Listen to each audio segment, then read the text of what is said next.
Hello and welcome to Homeopathy Simply Explained. I'm Petra Merker, a naturopath for classical homeopathy in Darmstadt, and today's video continues with the topic of pandemic after pandemic, namely the disease ME/CFS, the most severe form of long COVID. In the first two parts, we look at the miasmatic background to this disease. We now come to a topic that is very close to my heart for personal reasons. The next videos will be about the treatment of ME/CFS patients, also known as the most severe form of long COVID. As some of you have probably already noticed, my daughter contracted this very life-limiting illness during the coronavirus pandemic. For this reason alone, I was and I am forced to deal intensively with this multisystem illness and to find a way to elevate my daughter's symptoms in order to give her a better quality of life. The road to this was long and is still ongoing. Through self-help groups and my public work, patients who also suffered from ME/CFS came to me. Through the treatment of my daughter and the patients who came to me, I was gradually able to gain an increasingly comprehensive picture of this illness, and so we all benefit from my homeopathic and general knowledge, which I would like to share with the general public in the next videos. In the videos, we will go into detail about the homeopathic materia medica and also look at case studies. Of course, I'm also still learning about this illness, and I'm grateful that I have already been able to learn a lot through the trust placed in me by my previous ME/CFS patients. It is a homeopathic development that I'm going through with regard to this illness that is enriching for all parties. I would like to start this topic with the perspective of an environmental and tropical medicine specialist on this problem, because this way we can also approach this topic very well from a homeopathic perspective. In an interview, the environmental and tropical medicine specialist Rolf Jansen-Rossek shares my observations on the subject of post-COVID and tuberculosis, which I already briefly touched on in the video about ME/CFS chronic fatigue syndrome and would like to examine in more detail today. Let's first look at Dr. Rolf Jansen-Rossek's theory on this.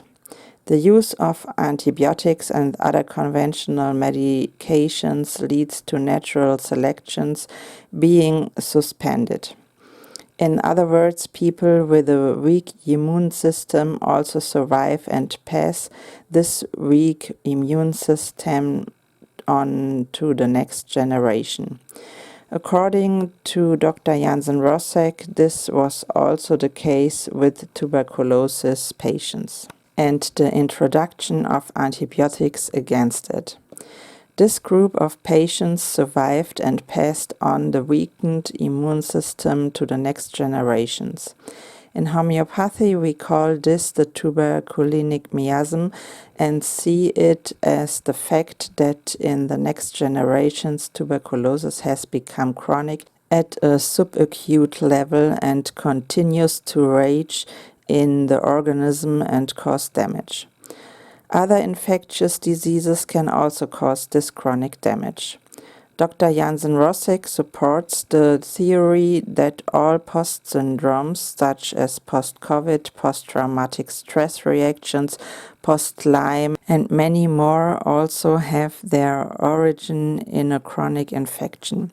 This theory is consistent with the teachings of homeopathy, which states that all diseases that humanity suffers from are caused by psora, syphilis, psychosis, and tuberculosis. According to Dr. Jansen-Rossig, all chronic infections lead to an underactive thyroid with a slow metabolism and a weak immune system.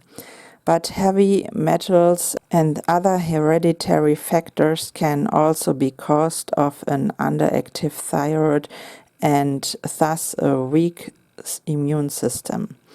In homeopathy, we do not see the cause of chronic infections in an underactive thyroid, but more generally in a weakened vital force, which in my opinion lies in too few electrons, which are needed among other things for ATP production in the mitochondria. This is where the difference lies in these two theories. According to Dr. Jansen-Rossig, an underactive thyroid leads to a tendency to infections because the resulting hypothermia means that the immune system can no longer work properly to fight off these pathogens. In homeopathy, the cause of an infection lies in the weakened life energy, which has occurred in previous generations due to the four miasms, psora, syphilis, psychosis, and tuberculosis, and can now be further weakened by other influences such as psychological events, heavy metal contamination, or even medication, and much more. If we take a closer look at the homeopathic drug picture of tuberculinum, we see that this disease plays a major role in the ME/CFS disease, a post-syndrome. In the drug picture of tuberculinum, we find fatigue with great weakness up to paralysis and great sleepiness. The muscular system is relaxed and we are dealing with impaired blood circulation. We see a deterioration after eating and through the slightest exertions. Patients who need the homeopathic medicine tuberculinum are irritable over little things, cannot think, have difficulty concentrating, and do not understand what they read, for example. If patients are actually of a gentle character and suddenly become moody, tuberculinum can bring them back into balance.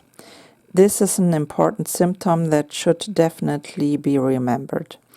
An anxious delirium can occur, the patient is restless and easily frightened. Sensitivity is dulled, patients are dazed and confused. There is a family history of tuberculosis. We should also think of tuberculinum when well-chosen medicines do not work. Dizziness with blurred visions can occur, combined with a headache deep in the forehead or a heavy one on the crown of the head. As is common with ME/CFS patients, tuberculinum can cause almost complete insomnia or unrefreshing sleep. Due to meningitis, nocturnal delirium can occur in which the patient talks nonsense, has hallucinations, and is alternately awake and asleep. The eyes feel heavy and there may be a herpes infection that is noticeable on the lips or eyelids. Irregularity or complete paralysis of the pupils can also occur. Pain in the ears and teeth can be present, or a hot burning sensation in the nose. The patient is prone to colds, especially when the weather changes. The nose and lips may swell and itch. Facial lupus with erysipelas can also occur.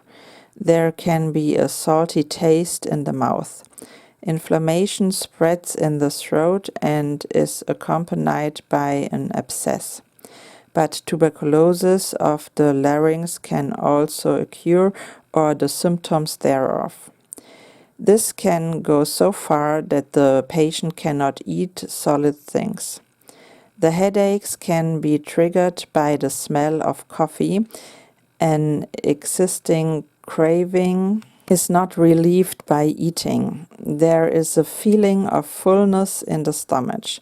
The patient has to burp, suffers from nausea or vomiting. The pressure in the stomach feels as if the clothing is too tight. The nausea is made worse by the smell or sight of food. The patients have enlarged lymph glands. Ulcers can appear in the intestines and perforate. Tuberculinum patients can be taciturn and have blue hands. The spleen region is swollen and there is a drum belly. In addition, the patient suffers from profuse sweating and chronic diarrhea with a need to defecate day and night, with the stool being yellow in color. The skin is burning hot and there can also be a heat in the head with a red face and eyes rolling upwards. Bleeding can occur in the intestines and the patient has no strain for a stool in order to urinate. The urine is sticky, slimy, and smells of cooked beans. In Allen's book, a case similar to ME/CFS is described. I quote, "Miss Mary, 29 years old, a student at the university. One brother lives in poor health. Her mother, several aunts, and the rest of the family died of tuberculosis before the age of 30. Upper neck and back of the head heavy, painful. She can only do intellectual work, such as her studies, with great effort. Restless, dream-filled, sleep not refreshing. Feet and hands cold and damp. The summer heat exhausts her." End of quote. If the symptoms indicate tuberculinum, this homeopathic medicine can help the case. Since we are taking a closer look at the tuberculinum miasm today, I would like to introduce you to a less well-known but important homeopathic remedy for some ME/CFS patients, which was already used by the indigenous population of North America for skin tuberculosis with cervical gland tumors. But first of all, for another report. Dr. Durkee reported in the Boston Medical Surgical Journal on November 27, 1839 about cases of gastrointestinal tuberculosis and its treatment at the time. I quote, "When the glands of the peritoneum become scrofulous, the abdomen is distended and sensitive to pressure. There is ravenous hunger and the whole body is emaciated. The bowel movements are irregular and the stool often contains milky components which the lactic acid bacteria cannot absorb in order to restore the strength of the gastrointestinal tract as quickly as possible and to support good digestion. There is a single remedy with which the nutritious milky substance can be made available again. It is a bitter infusion combined with occasional alternative additives that should be given. Mercury combined with quinoa bark or rhubarb with no other additives is useful in improving the digestive juices." End of quote. So here we see the old school of mercury treatment administered with herbal additives. One medicine that stands out is one that can also be used for ME/CFS patients. I'm talking about China, which you may remember was also used for malaria and was tested by Samuel Hahnemann, the founder of homeopathy, in his cinchona bark experiment. You can watch the cinchona bark experiment in the video about Samuel Hahnemann, which I posted at the beginning of my YouTube channel. A medicine that also contains quinoline, that means derivates of the cinchona tree, is Ptelea trifoliata, which we want to look at in more detail today because of its significant effect on the parasympathetic nervous system, which is out of balance in ME/CFS patients. Mr. Potter reported on Ptelea in the New York Medical Journal in December 1865. I quote, "I have used it as an alcoholic extract to have the effect of quinine in all degrees of fever. That means in cases of general weakness associated with gastrointestinal complaints. Ptelea is mild, non-irritating, has a calming effect on the stomach and aids digestion.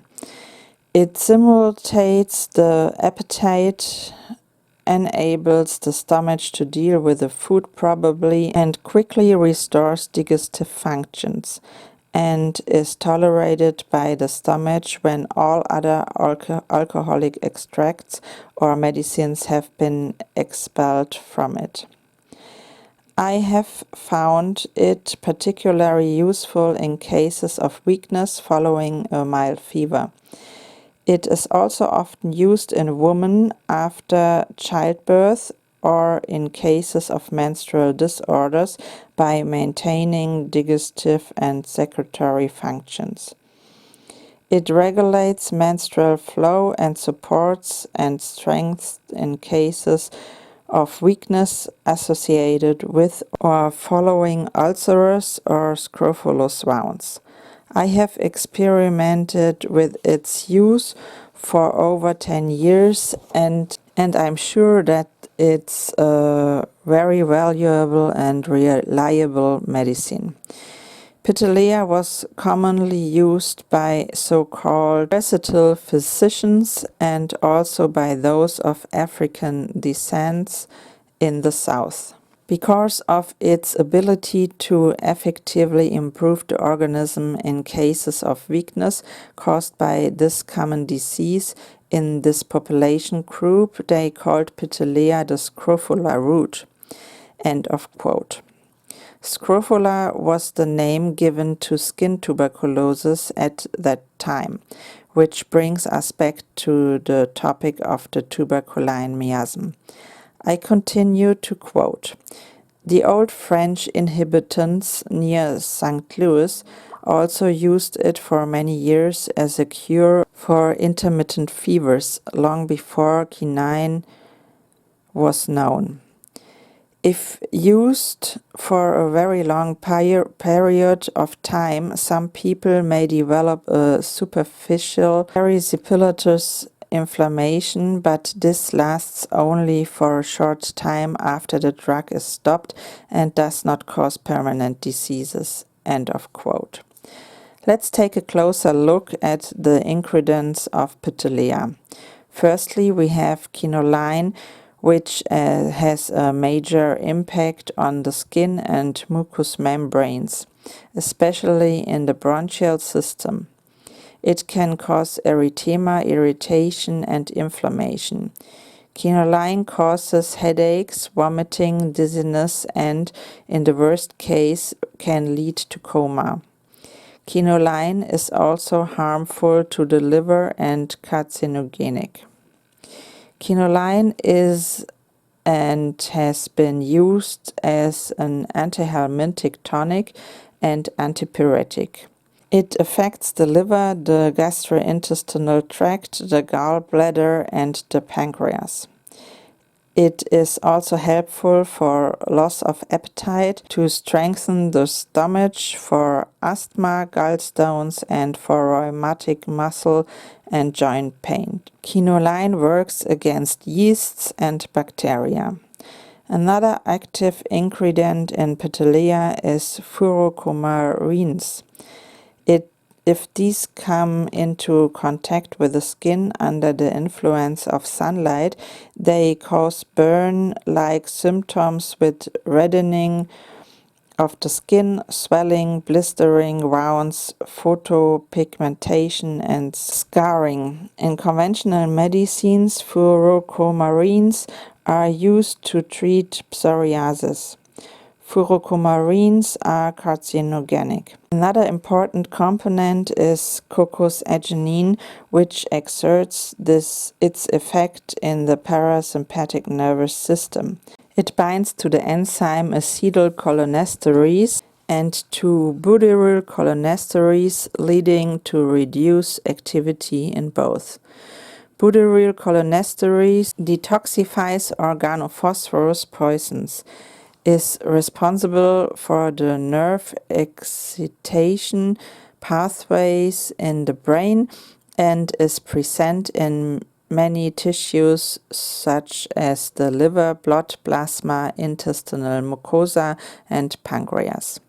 Organophosphorus poisons lead to irreversible inhibition of acetylcholinesterase and butyrylcholinesterase, which leads to an accumulation of acetylcholine in the synaptic cleft, thus leading to a permanent excitation of the muscarinic and nicotinic acetylcholine receptors.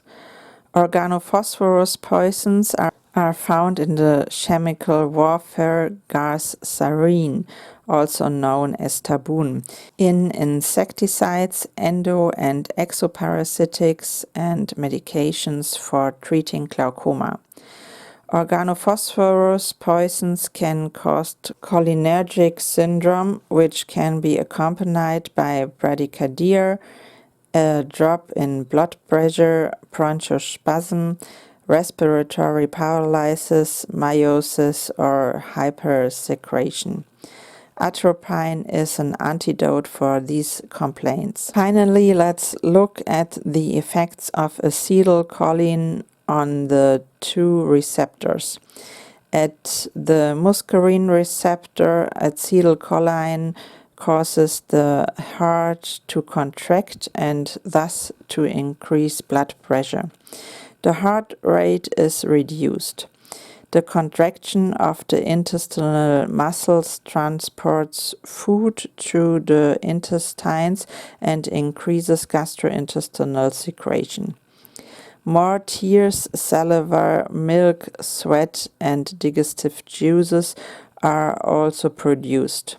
Urine excretion is controlled and the muscles for close vision contract. Erection can also cause. At the nicotinic receptor, acetylcholine causes the skeletal muscle to contract and adrenaline and noradrenaline are released from the adrenal glands.